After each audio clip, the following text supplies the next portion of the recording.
Assalamualaikum warahmatullahi wabarakatuh. Selamat pagi, perkenalkan nama saya Wahyu Aditya dengan NIM 250301020881 dari Prodi Akuntansi S1 dan kelas AK 608 dengan mata kuliah Metode Penelitian Akuntansi. Pada kesempatan kali ini saya akan mempresentasikan mengenai proposal skripsi saya dengan judul Analisis Fraud pada PT Asuransi Jiwasraya Persero, studi kasus peran akuntansi forensik, audit investigatif, dan tata kelola perusahaan dalam pengungkapan kecurangan laporan keuangan. Secara singkat, penelitian ini membahas bagaimana salah satu kecurangan dan fraud terbesar di sektor keuangan Indonesia bisa terjadi, dan apa yang bisa kita pelajari dari kasus tersebut. Sebelum kita melangkah lebih jauh ke bagian berikutnya, alangkah lebih baiknya kita meneliti latar belakang apa yang membuat saya tertarik dengan judul ini. Industri asuransi itu punya peran yang sangat penting karena perusahaan asuransi mengumpulkan uang dari masyarakat dalam jumlah yang sangat besar, lalu mengelola uang itu untuk memberikan perlindungan finansial kepada nasabahnya. Karena itu, kepercayaan masyarakat ada hal yang penting dalam bisnis asuransi. Nah, kita tahu juga PT Asuransi Jiwasraya adalah perusahaan BUMN milik negara yang sudah berdiri sejak tahun 1859. Jadi usianya sudah sangat tua dan sangat dipercaya masyarakat selama puluhan tahun. Nah, tapi ternyata kasus yang menimpa Jiwasraya ini menjadi salah satu skandal keuangan sekaligus kasus korupsi terbesar dalam sejarah industri keuangan di Indonesia. Berdasarkan hasil pemeriksaan BPK atau Badan Pemeriksa Keuangan yang diserahkan ke Kejaksaan Agung pada Maret 2020, kerugian negara akibat kasus ini mencapai 16,81 triliun, angka yang sangat besar untuk satu kasus korupsi di sektor keuangan.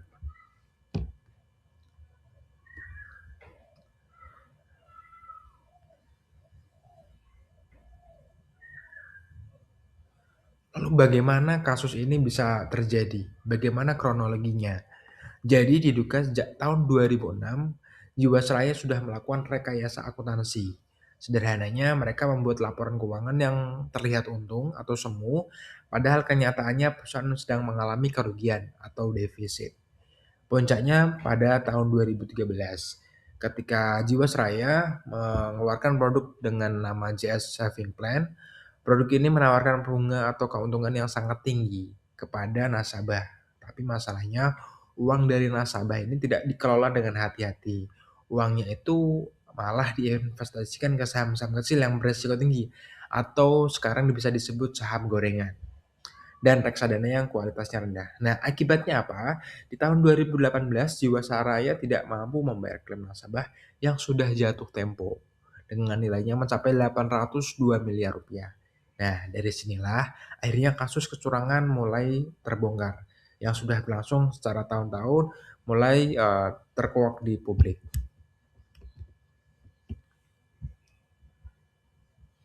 Sekarang kita membahas mengenai research gap-nya. Saya menemukan 3 penelitian terdahulu yang membahas topik serupa, yaitu penelitian dari Ahar Sersah dan Rani tahun 2021, Ramlan dan kawan-kawan pada tahun 2023, dan Hatimah dan kawan-kawan pada tahun 2024. Ketiga penelitian ini sama-sama membuktikan bahwa akuntansi forensik dan audit investigatif itu mempunyai peran penting dalam mengungkap kecurangan. Tapi ketiga penelitian ini punya kelemahan yang sama. Pertama, mereka semua menggunakan kuesioner. Jadi datanya berdasarkan persepsi atau pendapat para auditor, bukan berdasarkan dari kejadian nyata. Kedua, fokusnya hanya pada auditor BPK maupun BPKP. Dan ketiga, belum ada yang meneliti secara mendalam satu kasus fraud kasus besar yang benar-benar sudah terjadi dan sudah mempunyai kepastian hukum. Nah, disinilah penelitian saya ini berusaha mengisi kekosongan itu. Saya melakukan studi kasus mendalam terhadap kasus Jiwasraya menggunakan data-data yang sudah tersedia untuk publik. Berdasarkan latar belakang tadi, saya merumuskan 4 pertanyaan penelitian. Pertama, bagaimana kronologi dan modus fraud Jiwasraya? Kedua, mengapa fraud berlangsung lama tanpa terdeteksi dengan perspektif fraud triangle atau diamond? Ketiga, bagaimana peran akuntansi forensik dan audit investigatif dalam pengungkapan kasus tersebut?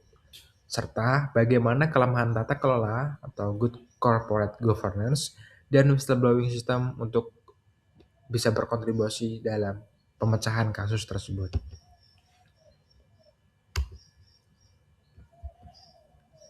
Dalam skripsi ini terdapat manfaat dan batasan penelitian yang saya lakukan. Manfaat teoritis yang pertama yaitu melengkapi literatur akuntansi forensik dengan pendekatan studi kasus mendalam.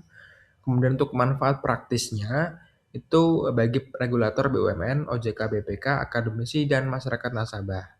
Kemudian batasannya periode 2006 sampai 2020 dengan data sekunder yaitu menggunakan data dari BPK, putusan pengadilan, laporan keuangan maupun media jurnal. Sekarang masuk ke bab 2 yaitu tinjauan pustaka. Saya menggunakan beberapa teori sebagai dasar analisis. Yang pertama yaitu teori keagenan. Teori ini menjelaskan bahwa ada perbedaan kepentingan antara pemilik perusahaan, dalam hal ini pemerintah sebagai pemegang saham, dengan pihak manajemen yang menjalankan perusahaan sehari-hari. Kalau kepentingan mereka berbeda, ini bisa membuka celah terjadinya kecurangan atau fraud. Yang kedua yaitu teori fraud triangle dan fraud diamond. Fraud triangle merupakan 3 hal yang mendorong orang melakukan kecurangan, seperti tekanan, kesempatan, maupun pembenaran diri. Kemudian dikembangkan menjadi fraud diamond dengan menambahkan satu unsur lagi yaitu kapabilitas. Artinya orang tersebut mempunyai kemampuan atau posisi untuk melakukan kecurangan. Selanjutnya yaitu konsep akuntansi forensik dan audit investigatif, yaitu proses pemeriksaan khusus untuk mengungkap kecurangan keuangan yang bisa dijadikan bukti hukum. Lalu, ada konsep good corporate governance atau tata kelola perusahaan yang baik, termasuk di dalamnya ada whistleblowing system, yaitu sistem yang memungkinkan orang melaporkan dugaan pelanggaran secara aman. Dan terakhir, ada teori sinyal yang menjelaskan bahwa perusahaan sering memberikan informasi tertentu ke publik untuk membangun citra baik atau framing, meskipun kondisi sebenarnya bisa saja berbeda. Nah, kemudian terdapat penelitian terdahulu dan kerangka pemikiran. Di slide ini saya rangkum 3 penelitian ini menjadi rujukan utama saya. Penelitian Ahsan Shah dan Rani tahun 2021 menemukan bahwa audit investigatif berpengaruh signifikan, tapi akuntansi forensik sendiri ternyata tidak berpengaruh signifikan. Kemudian penelitian Ramlan dan kawan-kawan pada tahun 2023 menemukan bahwa ketiga variabel ini yang mereka teliti seperti akuntansi forensik, audit investigatif, dan profesional audit semuanya berpengaruh positif dan signifikan. Dan penelitian Fatimah dan kawan-kawan pada tahun 2004 menemukan bahwa akuntansi forensik dan audit investigasi berpengaruh positif terhadap pengungkapan fraud. Dari ketiga penelitian ini, saya menyusun kerangka pemikiran sederhana. Tekanan bisnis dan lemahnya pengawasan menciptakan peluang terjadinya manipulasi laporan keuangan. Manipulasi ini terus berlangsung karena sistem pengawasan tidak berjalan efektif, sampai akhirnya kecurangan ini terungkap melalui audit investigatif yang dilakukan BPK dan menimbulkan dampak besar bagi uh, hukum, keuangan maupun sosial. Adapun metode penelitian yang saya ambil yaitu penelitian ini menggunakan pendekatan kualitatif deskriptif dengan desain studi kasus. Di mana menurut Yin di tahun 2018, studi kasus ini cocok digunakan untuk meneliti suatu kejadian secara mendalam dalam konteks kehidupan nyata. Jadi tujuan saya bukan untuk menguji hubungan sebab akibat secara statistik, tapi untuk memahami secara mendalam bagaimana dan mengapa kecurangan ini bisa terjadi. Kemudian untuk objek penelitian saya yaitu PT Asuransi Jiwasraya dengan periode pelaporan keuangan tahun 2006 sampai 2020.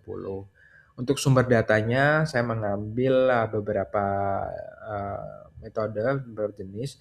Saya menggunakan 5 jenis data sekunder. Pertama, laporan pemeriksaan investigatif dari BPK, kemudian laporan keuangan atau laporan tahunan perusahaan yang tersedia untuk publik.